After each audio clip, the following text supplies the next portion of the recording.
We know the why human trafficking work is needed, to fight for the freedom of modern-day slaves. But love, passion, commitment isn't all you need to be an effective and successful anti-trafficking advocate. Learn the how. I'm Dr. Celia Williamson, Director of the Human Trafficking and Social Justice Institute at the University of Toledo. Welcome to the Emancipation Nation podcast, where I'll provide you with the latest and best methods, policy, and practice discussed by experienced experts in the field so that you can cut through the noise, save time, and be about the work of saving lives. Welcome to the Emancipation Nation podcast, episode 173. I'm your girl, Dr. Celia Williamson, and I am back. It was the plan for me to just take a holiday back in December, if you listened to the last episode, and now it's May. So what the hell happened? Life, my friend, life happened. We had some family struggles, and we all had to put on our big boy pants and handle it. And I will, of course, talk about it in a future episode, but we're still working through it and hopefully coming out of it. So I took some time to take care of my family and work to make sure that we turned our ship from upside down, back right side up.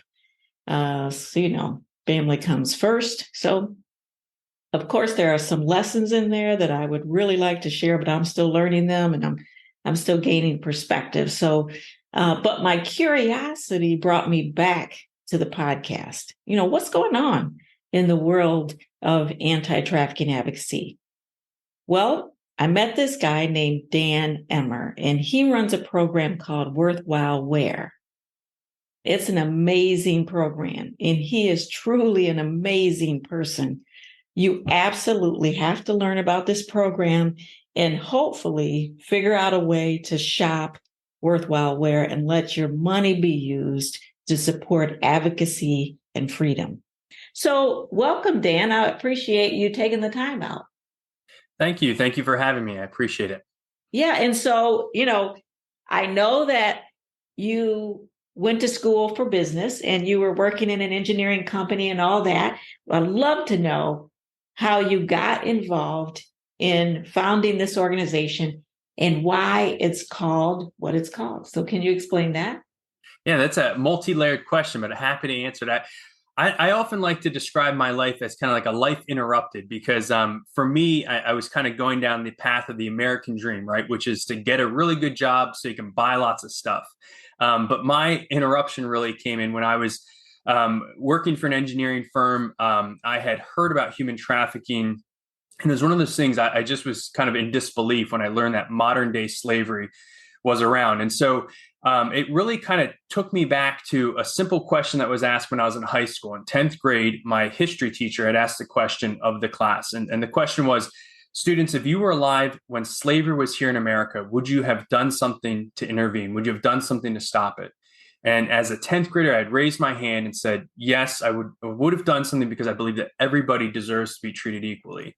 And so fast forward, when I learned about modern slavery being around today, I then was faced with that question. Well, if I said yes, even though I was a 10th grader, even though I said yes then, what would I do now? How do I respond? And so that was kind of the beginning of my journey. That initial interruption to essentially shortening that story all the way down was to leave that job, leave that career job. Had responsibilities, a wife, 2 kids, a job that afforded us a house in Florida, a house in Pennsylvania. My wife was able to stay home, raise our kids, which we wanted to do, but leaving that behind. So essentially, feeling the urgency, but also understanding that this is something where I can play a part, I can do something. So that's where it started for me. And along the way, a lot was learned, a lot was done to get educated first before we even started Worthwhile Wear. So that's the starting point, and then I'll give you more. But I didn't know if you wanted to get more details on any of that process in the beginning there. Well, I just automatically kind of love your heart and love what you're about. You guys were on Zoom, so I can see Dan and I can see his background and I can see his beautiful wife and I can see his lovely children and I can see, you had the pathway toward the American dream that we all want, that you talked about, getting the good job, buying the lots of stuff, but you took a path less traveled. And yeah, how did you start this worthwhile wear? And yeah, why is it called that? Well, I'll kind of answer that in two parts. The reason I think for me was why did I step away from it, was I have to give credit where credit was due, and that's also that credit goes to my parents. So they set an example for me from a very early age. I grew up just outside of Philadelphia, Pennsylvania. We had a beautiful 18-acre property with an in-ground swimming pool, ponds to go fishing in, dirt bikes to ride. I was the youngest of four. And one day, my parents called us together for a family meeting. And, my father worked for Prudential, an investment, had some startup companies. My mother was a nurse in the ICU. And they said, kids, all this stuff is fun, but it's not really what's important. They said, there's a country that's come out from under communism, and we feel like we can go there and help. And so at the age of 12, my parents told me about this country of Ukraine. And they proceeded to sell and kind of set aside all those things that we had acquired to then go to Ukraine. And I ended up living there from the age of 12 to 18. And I saw the value of investing not in ourselves or things, but investing in people. And we spent time, helping getting humanitarian aid, doing church work, and getting supplies to a country that was kind of under the thumb of communism. And so for me, that's the starting point as well in my story, seeing that at an early age. And then when we started to learn about human trafficking and the reality that, modern day slavery is real, I started first by getting educated. And everywhere I looked, I'm hearing, this is an issue that's larger than you realize. It's an issue that is rampant in a lot of countries. And especially in developing countries, there's kind of this economic driving factor where in some developing countries, it's the norm for the daughters or the young girls of the family to produce income for the family. And I started to explore that, and doorways and pathways kind of opened to India. And as I started to understand more and more about it, and understand that it was an economically driven issue there, meaning girls were looking for employment only to be lied to and forced into the brothels, we said, well, we can provide a solution. And so we can actually offer true employment. So Worthwhile Wear, the name starts with what we started with in India, was providing real employment through the making of Worthwhile Wear apparel.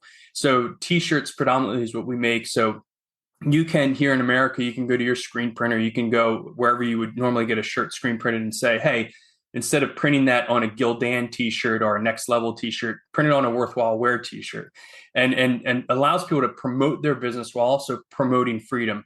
So that's where we started. But then as I know, and many of your listeners know, sadly, trafficking isn't just an over there issue. It's not just in these faraway places. It's where we live. And so as we started our organization first in India, we also started to look at the issue here at home. And then we started to develop a model here in the US where we now offer really the most comprehensive services to survivors of trafficking in the state of Pennsylvania. And we see the impact that we're having, effectively helping women out of those situations and their lives being restored. So that's, again, trying to give you the elevator pitch. There's so much more context and so much more to share, but that's kind of why I went into this and how we got started. And the program that you have here in the US, is that also Worthwhile Wear, or what's the name of that? Yeah. So our overall organization is still called Worthwhile Wear. That's what we were set up as a 501c3 nonprofit. And then what we started to really do is over the past 10 years, we really developed a comprehensive model. And I kind of just alluded to that, saying we have the most comprehensive services. And so it's a blend of services under 3 different programs. So here in the U.S., our model is different because in developing countries, it's really driven by economic factors. In the U.S., we see trafficking is driven out of other needs, out of for the desire of being accepted, being loved, and so there's all sorts of other complexities tied into that. So our solution was, let's provide services, let's connect with survivors wherever they're at in their journey. And so what our model looks like today is we start with first connecting with survivors in the community. And we do that through a program called Worth It. And Worth It is like a classroom type setting where women that have experienced sexual exploitation, not just trafficking, come together in a classroom-like setting, and we connect them to services in their area. So other service providers where they live will come and present and talk about, substance abuse, substance abuse recovery, domestic violence, trauma in the brain.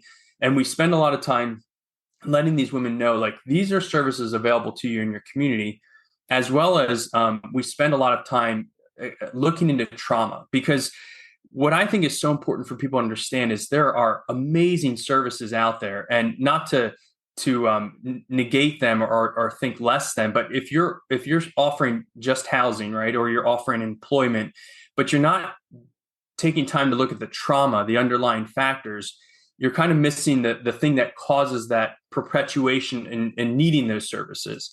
And so this Worth It program spends a lot of time doing that and helping take a look at the trauma that they've experienced, to understand that they're not alone, to connect them to healthy people in their community, and then ultimately also break down barriers. So we have days where we invite law enforcement in. So in the different counties where we hosted in Pennsylvania, we'll have the district attorney come in, we'll have prosecutors come in, we'll have FBI come in, we'll also have detectives come in. And inevitably, the women will say, I'm not coming that day. I don't want to be there, because of the interactions maybe they've had with law enforcement or in the court system. And we see these women, inevitably, they also, at the end of that day, say, that was the most important day. That was a day I'm so glad I came, because for the first time I engaged with law enforcement, and I wasn't scared, and I was able to share my story. And so that's the first program we offer, is that outreach. And I'll pause there, because I don't want to just keep running through all of our programs, but that's where we first connect with survivors, is where they are in our communities. Yeah, I love that idea. And sounds as you guys are on the cutting edge of what should be happening, because we do something similar with what we call the survivor's journey. And but the goal is to give survivors power, choice, and voice, to empower them. So I love that you are bringing services in front of them, instead of them having to go and try to, can I have this service, please? But somebody's coming to them, and they can sit back and say, is this a good service, or is this not a good service or a good fit for me? I love that they are interacting in a different realm with these systems, and the fact that trauma is understood to be an underlying root cause. And when we don't address trauma, then we're really just putting a Band-Aid on a bullet wound. So absolutely, I couldn't agree with you more. Yes, being able to address trauma. So these women, in your case, they being empowered to have power, choice, and voice, to sit and select if they would like to go to this program or that program. And then what else happens in your Worth It program? So the Worth It program, again, it's like a classroom. So we not only connect them to services, we also do classes on certain things. There may be, we'll invite the Health and Human Services Department from that county to come and talk about women's health and things relating to that. We'll do nutrition classes, we'll do yoga classes, different things like that, to give them really kind of a classroom type setting, so that when they finish with us, and our program, the Worth It program, is usually either a 5-week or a 9-week program, depending on what the host location can do. So we typically also host these in churches or community centers. And the reason for that is we also, in addition to addressing trauma, it's so important to connect women to healthy relationships, because ultimately, at the end of the day, programming is good. It's not great. Programming is good. People are what are great. So if we can connect them to healthy people, those are the people that will continue with them in their journey, even when they finish a program, to help them stay in line and stay on track. And so the Worth It program, they graduate from that, they get a certificate, it's an accomplishment. They then have the opportunity to apply to our long-term housing program. So our long-term housing program is called The Well. And so The Well is, again, located just outside of Philadelphia. It's a beautiful 82-acre property. We also have additional housing off-site we call it graduate housing or transitional housing, where they can practice living independently, but they have to graduate through the program till they get to there. And so for that, we have up to 2 years of them living there. And we call it foundation building, where they really get to spend time working on themselves, working through trauma. A lot of times they come to us, and I think people don't always realize this, when you're working with a trafficking survivor, right? not only are you working with someone that has had a significant complex trauma, but so many other resources have been stripped away from them. And so we're trying to build back those resources, those fundamental pieces, those foundational pieces. And so the well takes a lot of time in focusing on that.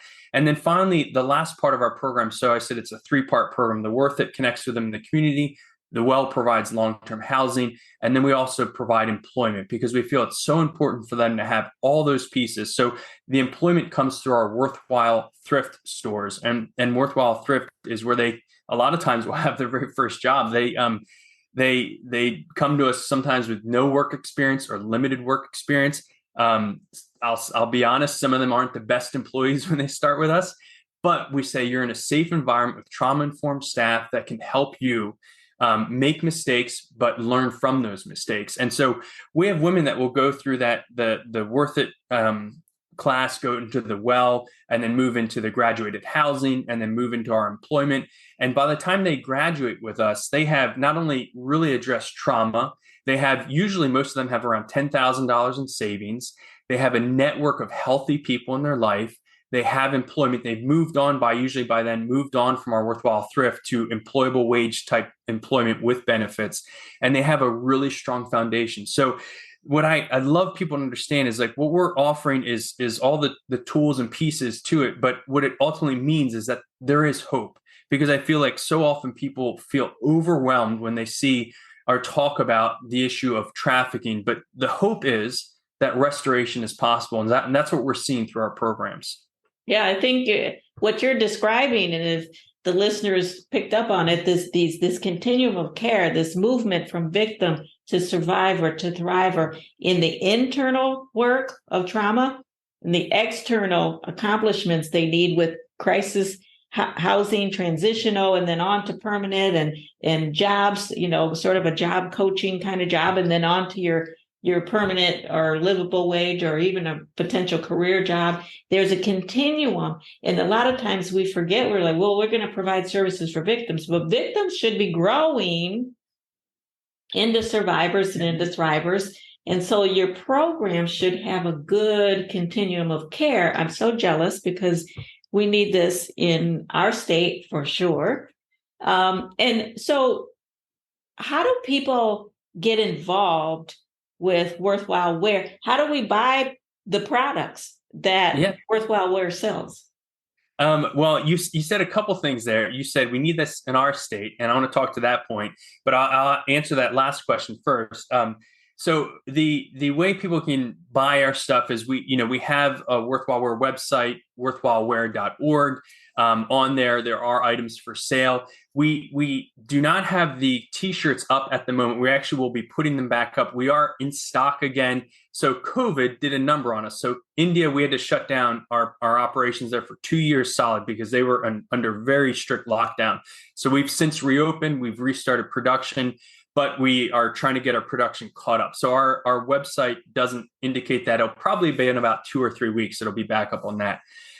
So that's one way to get involved. The other way, and you just touched on it in kind of that remark of wish we had it. Well, where I'm at, my heart, if people are saying, where's your heart, Dan? My heart is to help as many as possible. Every year, our goal is to serve more women than we have in the year past. And so the understanding though, too, is we cannot do this on our own. It would be foolish to think that. Not only would it be foolish, it would be unuseful to the women we are serving, because the best way to serve is to incorporate other services. The best way to reach further is to incorporate other providers of services. And so what we've actually started to work on is we know our housing model is not unique and the only one, right? So our housing program, The Well, there are others like that. And we are very aware of that. We connect with a lot of different housing providers in the country that serves survivors of trafficking, and they offer that element. But what we've also done is we've asked, well, how do you connect with survivors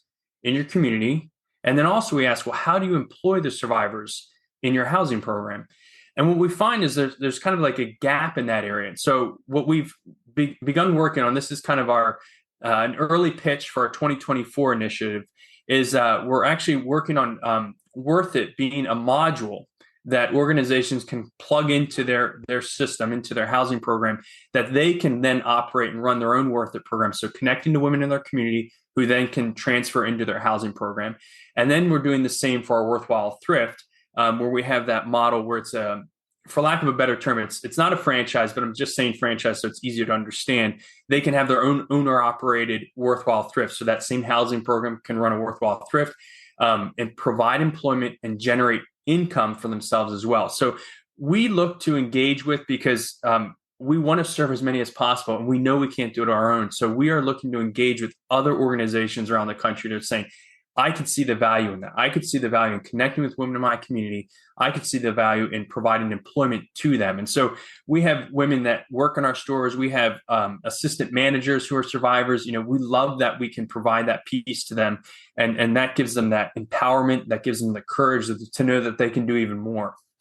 Yeah, recognizing what communities already have going and then plugging in the other pieces is also a way to honor what other communities have. You know, some programs, they want to come into a community and they want to say, excuse me, move out of the way, I got this. And it's very disrespectful for, it doesn't recognize the work that they've been doing prior to when, we all showed up on our white horse, but being able to recognize and honor the pieces you already have in place and just plugging in those additional pieces so that you can build that continuum of care.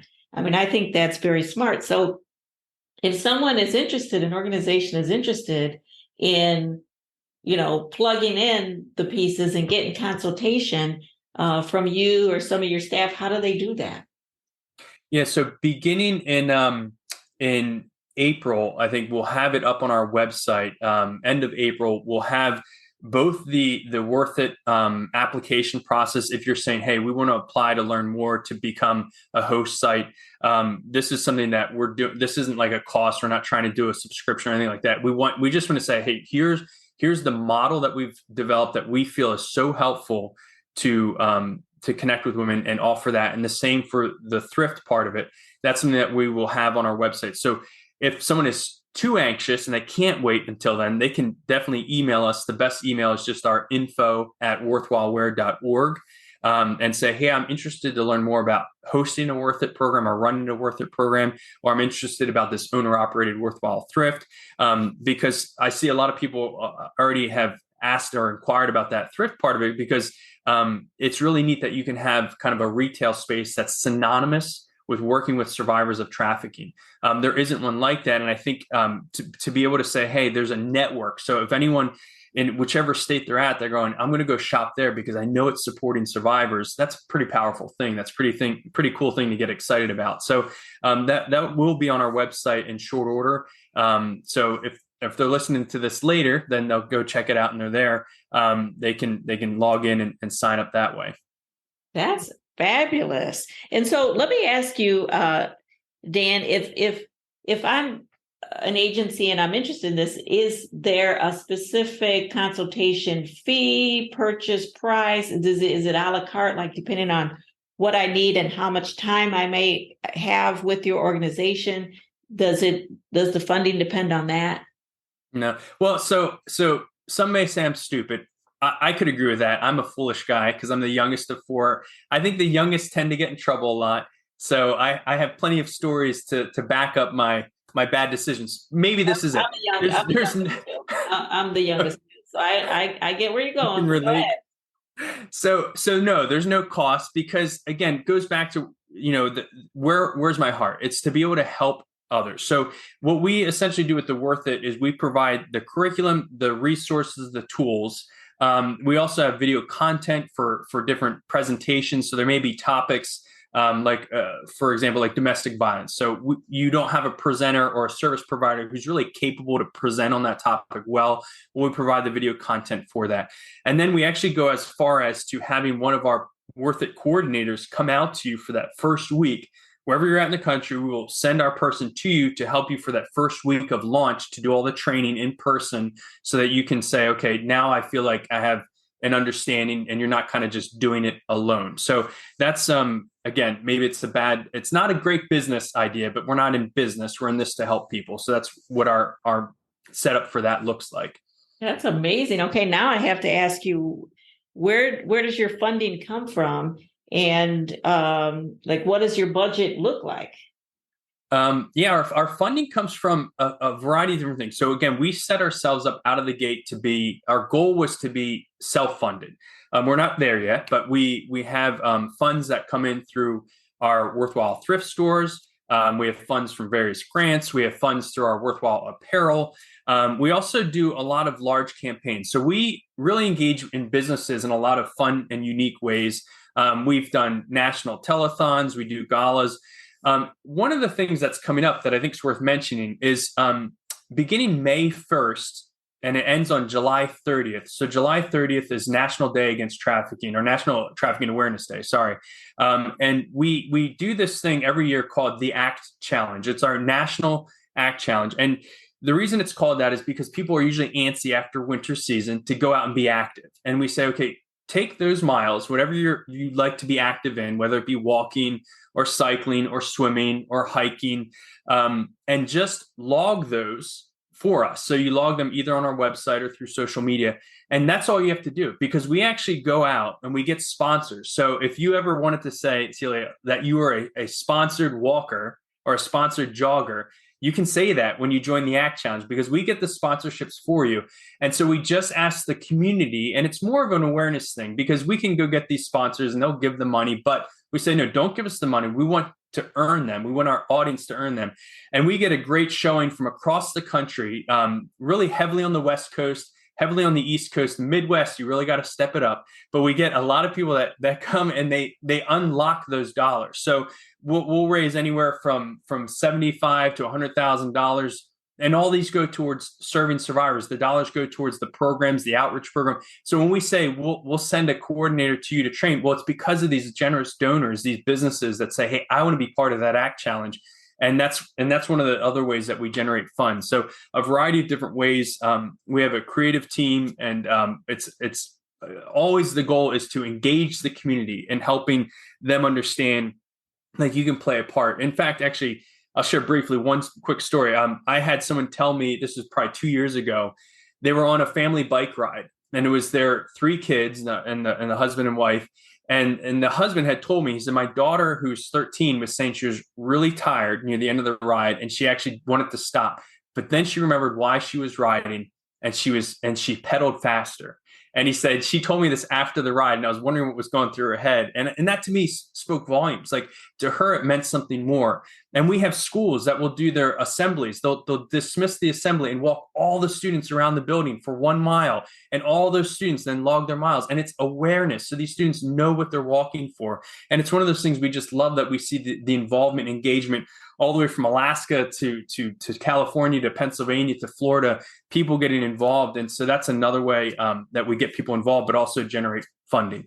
Yeah, I think spoken by a genius guy who knows a lot about business, because that is a wonderful way to market, get young people involved, get average everyday people involved, and businesses involved in giving.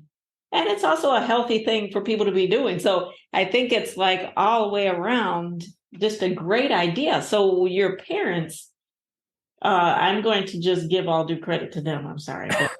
They should get a lot of it. They also put up with me. So that's something, as you can tell, I tend to have energy. So yeah, what wonderful parents to be able to say to their children, this is what we need to do with our lives, and this is why we do it. And wow, they've got to be so incredibly proud of the work that you're doing today. Yeah, they are. Yeah, I do give them credit. It's because of their setting an example. And I think that's the important part of what we do as well. And as yes, what we do is seen by others. And I share that with volunteers. Celia, I think it's so important. We have volunteers that we engage with every year. And we on average have about 750 volunteers regularly. We go after a couple hundred more every year. And I tell them, I said, whether you realize it or not, especially to the men that volunteer with us, I said, we have building projects. We have men that come out and helped us rebuild an education and counseling center. We had groups of men come out and help build these 3 apartments. And I said, you may have not heard this, but I've heard it firsthand. The women asked, why are they doing this? And I shared with them, I said, because they value you and they care about you. And the woman would say, no, no, no, there's got to be a reason. What do they want? I said, they don't want anything. They just want you to know that they care enough to volunteer. And that has meant so much to them. In fact, so much so that we had when we were building the education and counseling center, this is back in 2017, I think, the women started preparing dinner and bringing it out to our groups of volunteer men that were helping. And it built a healthy relationship and helped them understand that not all people are the same, right? Their interactions aren't the same as what they're interacting now with men. So that's part of that restorative part, is what we want them to see, is that there are healthy people in the community and you need to be connected to those type of people. So we love to engage the community. We hope that your listeners will say, hey, I want to be part of this, because that's what we want. This isn't story time with Dan. This can be part of your story. Yeah, I think it's a wonderful story. And I think when women start to ask that question, but why? It's when they don't ask the question, because they know that they can't trust anybody and everybody's out to get them or exploit them. But when they start to ask the question, there's a change going on inside of them. I've gotten that question myself many, many years. But why are you doing this? But why? Because it doesn't compute to somebody that's been exploited and taken advantage of. What do you want? What are you getting out of this?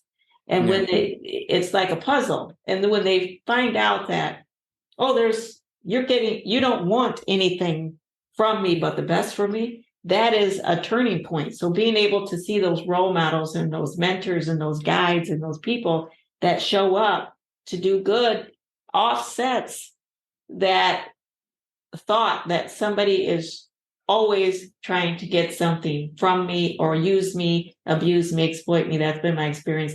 And now they can see something different. It's just another way, I think, that Worthwhile Wear stands as a symbol that women can use to start to change their lives. So Dan, there are lots of people that listen to this podcast and they come with their expertise. Like you have an expertise in business, and they are creative. They have creative thoughts, but they're not implementing them. So are there any words of wisdom that you can share with them? I mean, this takes a bravery, courage. I mean, to step out there and do something like this. How can somebody else start to implement their dream? Yeah, you called it bravery and courage. Some would call it stupidity, because from a career path, it didn't make much sense. But I think the reality too is it is scary, and there is unknown, and that's part of the reality. And for me, it was one where I had to weigh, what is this going to look like for our family? For me personally, I have a faith background. I believe God was part of my story as well, and so I was trying to weigh all this and what does this look like. And the reality is it's different for everyone. But I would say one of the key things to know is that you can't react to an issue. You need to first get educated. And I would always caution people on is don't let passion be your driving force, right? Passion should be the fuel to move you forward. But when it comes to guiding, seek counsel, ask those that have done and gone before you, ask of the ones you're trying to serve. So ask the survivors, what do you need? How can we best serve you? And only let those things be the guiding force, not the driving force like passion is. And I think sometimes I see that and it's disheartening, because I think people are well-intentioned, but they rush forward without ever getting educated. So they let the passion be the one that's just kind of pushing them everywhere, and they're not providing a real, cohesive solution that ties together all the actual needs that a survivor is saying they need. And so that would be my point of guidance is get educated until you feel like you understand what the need is and how to best address it. And then really where I come from is, so my background isn't in social work. And I know my role is to hire the people that can do that. And I know my strength and my point of strength is in the business side. So I really focus on building good systems to allow other people to then step into and drive and run those things. So there's that. What that relates to, though, is most importantly is never build anything around yourself. So my goal from day one is, if I were to be gone, can this still continue to serve others? And so that's really the system that I strove to have, is that it wouldn't be about me. And so at the end of the day, we're always pointing to our partners, we're pointing to our volunteers, we're pointing to everybody that's involved, because I think that's when we can see more get done is when we work together, we see lives get changed, not when one organization is trying to do it all alone. We step up and say, hey, we've come up with some solutions, but what are yours? Like, well, let's hear what you can do, and then working together. So there's a lot we could talk on this, but I think, what it boils down to though is where's your heart at in this, and why are you doing this? Because I think I kind of alluded to it before. Being the youngest of four, I had an older sister and then two older brothers.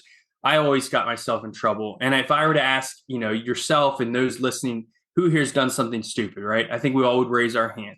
Mm-hmm. And I think we approach survivors and those in need with this misconception that we're going to go help them. Maybe we won't say it, but we'll think, I'm going to fix them. And the reality is that we've all done stupid things, right? And I remember when I was in Ukraine, I was 13 years old. And usually when you think of a 13-year-old boy, you think of someone who's wise, right? Someone who makes good decisions. You're shaking your head. No, you don't think of that for 13-year-old boys. For some reason, we had an outhouse out behind our house that when we bought this house, it came with an outhouse. And as a 13-year-old boy, I thought it was a great idea to go explore what's in that outhouse. So I went in there as a 13-year-old boy, don't ask me why. And I decided I wanted to look and see what's down in the outhouse, but it was too dark. And so I decided the best way to illuminate it was not use a flashlight, but was to pour some gasoline, strike a match while standing over it, and dropped it in. And Celia, it exploded into my face, right? And your audience can't see me, but I have a bald head. It wasn't from that. But what happened is I walked away from there, thankfully unharmed. But if you were there with me, Celia, and that happened, and I got injured, and I lost my sight or something, and you said, Dan, you got what you deserved because you did something foolish, I would have to agree with you. But the reality is I didn't get what I deserved, right? I walked away unharmed. And for whatever reason, grace and mercy was shown to me. And so I share with people, when we are serving those in need, understand that we too have been in positions where grace and mercy has been shown to us. And so it's only imperative that we do the same for others, that we don't go with these preconceived notions that I will fix you, but know that you've been shown grace, I've been shown grace, I've been shown mercy. And so when we serve others, we go with that mindset, with that heart in place, and saying, I'm serving and caring for you because I too have been shown grace and mercy. And so that's our starting point. And that's where I want people to know, when you're getting involved in this, it should be for no other reason than to know that you've been shown grace and mercy, and take that and pour that into someone else and see them be restored. Absolutely. I mean, I feel like I have just left a sermon, and I know that Dan needs Jesus in his life. At least that day he certainly did. But I think we just heard wise counsel. And I hope the listeners are picking up all the jewels that Dan has been dropping today, and put them in your crown and wear them as you do this work, because he's talking about collaboration. He's talking about setting your own ego aside. It's not about you. It's about the mission, and do the work, and don't wait for the permission and the amount of funding that you need. Just get in there and start doing the work, and you will be guided and you will be led. So I think with those jewels of wisdom, I will end it there, and I will wish you well. And I will go to Worthwhile Wear website and purchase me a little something. So thank you so much, Dan, for your time. And I hope you continue to do the great work. Well, thank you. And thank you for this opportunity. And thank you for all the great work you do as well. Dan is an amazing human, using his talents in service to help others. And I'm happy to report that we did go to Dan's website, and we talked to his team, and we're purchasing T-shirts for our upcoming 20th annual Human Trafficking and Social Justice Conference. Did you hear me? 20th annual. And to think, I was going to do 1 year of this conference when we started it. And now we're here 20 years later. The conference this year is September 20th to the 22nd, 2023, and it is virtual. We started accepting abstracts as we do in January, and we collected all the abstracts that we need. So unfortunately, abstract submission is now closed. However, we're still accepting applications for people that want to have a vending booth, a virtual vending booth at the conference. So the vending booth applications are going to be open until August 25th. So you can go to traffickingconference.com and still fill out an application if you want to share with the world. And remember, we have people from all kinds of countries and people from all 50 US states attend the conference. So people that want to share information about their agency or program, all 3 days will cost them $60 to have a vending booth. You can also sell your merchandise at the conference, and the cost to have a retail booth is $80 for all 3 days. So we hope that you will listen to this episode, you will be inspired, that you were inspired by this episode, and that you'll go to the Worthwhile Wear website, learn about them, and that you'll consider coming to the conference all 3 days, listening to all the amazing presenters we have this year, and also consider sharing information about your agency or your program or selling your merch. Thank you. Take care. Let's not just do something, let's do the best thing. If you like this episode of Emancipation Nation, please subscribe and I'll send you the weekly podcast. Until then, the fight continues.